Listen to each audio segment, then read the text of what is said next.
Assembly ముచ్చట్లయితే ఖచ్చితంగా ఉంటుంది మన వార్తలల్లా. మరి మన బతుకు నిసారణ చేసేది, కష్టాలను బాపే నిర్ణయాలు తీసుకునేది గిప్పుడేనాయే. మన ఓట్లతో గెలిచిన వాళ్ళు మన కోసం ఎంత తనలాడుతున్నారో గీన్నే కదా కనిపించేది. అందుకే ఇవాళ కూడా అసెంబ్లీ వార్త వేస్తున్నాం. చూడుర్రి ఎట్లా నడిచిందో. ఇవాళ కొద్దిగా గరంగరంగానే నడిచినట్టు అనిపించింది అసెంబ్లీ మీటింగ్లు. నిమ్స్ దవాఖాన ముచ్చట మీద మస్తుగా చేస్తున్నామని సర్కారేమో చెప్తే అన్ని తప్పులు చెప్తున్నారని చిన్నారెడ్డి సార్ పెద్ద లా పాయింట్లు ఏవదీసిండు. అవినీతి లేదంటా ఉన్నారు. యాంటీ కరప్షన్ బ్యూరో దర్యాప్తు చేసింది. డైరెక్టర్లు మిగతా కొంతమంది డాక్టర్స్ పైన వాళ్ళు అవినీతిగా పాల్పడినట్లు రిపోర్ట్లో ఉందనే మాట చెప్తా ఉన్నారు. ఇట్లా పంచాయతీ ఒడవంగానే పోలీసుల ముచ్చట మీద పోలీసు మంత్రి నాయని సారు రాసుకచ్చుకున్న కాగితాన్ని చదివినిపించిండు ఒక్క అక్షరం పొల్లు పోకుండా. శాసనసభ్యులు అడిగినటువంటి సమాధానానికి ఏకు అవునండి, బీకు కరీంనగర్, నిజామాబాద్, రామగుండం, సిద్దిపేట పోలీస్ కమిషనరేట్లను ప్రభుత్వం ఏర్పాటు చేసింది. నూతనంగా ఏర్పడిన అన్ని పోలీస్ స్టేషన్ కమిషనరేట్లలో 11/10/2016కు తేదీ నుండే ఉనికిలోకి వచ్చి పనిచేయడం ప్రారంభించినాయి. అటంక కేసీఆర్ సార్ వచ్చి నయం గాని ముచ్చడం ముంగటేసిండు. మా ప్రభుత్వం అధికారంలోకి రాగానే ఎంతోమంది నయం బాధితులు న్యాయం చేయమని మొరపెట్టుకున్నారు.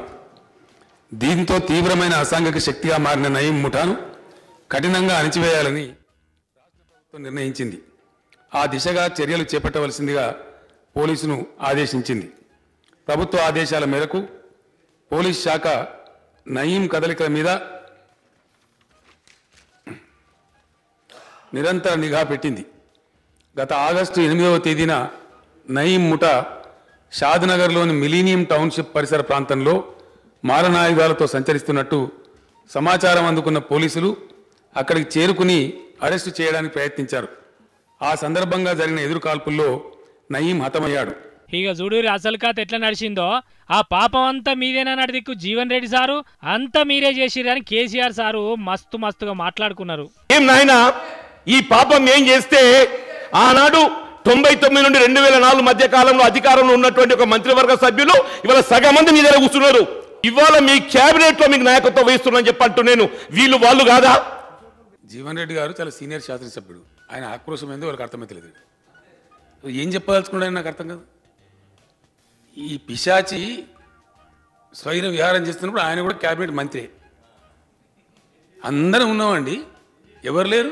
ఏం చేసినాం అన్నాడు. మరి అంతా మీ హయాంలే కదా, మీ 10 సంవత్సరాల చరిత్ర కావాలన్నా తప్పించుకుంటున్నాను. ఎప్పుడంటే న్యాయస్థానం నుంచి తప్పించుకున్నది?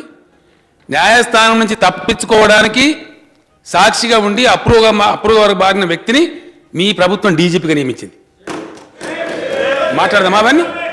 మీరు పెద్ద అపవిత్రంగా ఉన్నట్టు, మీకు సంబంధమే లేనట్టు చాలా ఉంది. మరి భాగవతం అట్టంటే ఈ లొల్యాన్ తిన్నాక చింతల రామచంద్రారెడ్డి సార్కు పెద్ద సాత్రం గుర్తుకొచ్చింది చర్చల మీద. 3 సంవత్సరాల పిల్లాడు మాట్లాడేటువంటి పిల్లాడి రైల్ సిగ్నల్ అంటే తెలుసు, 90 సంవత్సరాల ముసలామె కూడా రైల్ సిగ్నల్ అంటే తెలుసు. కానీ నా రాజకీయ నాయకులు అధికారం చేసినటువంటి వాళ్ళు మాట్లాడుతున్నారు అధ్యక్ష. దాన్ని తెలుగులో అనువాదించాలంటే ధూమ శకట గమనాగమన సూచక లంబ కంబ తామ్ర పట్టిక అన్నట్టుంది అధ్యక్ష. అగో అట్లా అనిపించిందట ఇవాళ నయం గారి మీద నడిచిన ముచ్చట్లను చూస్తుంటే.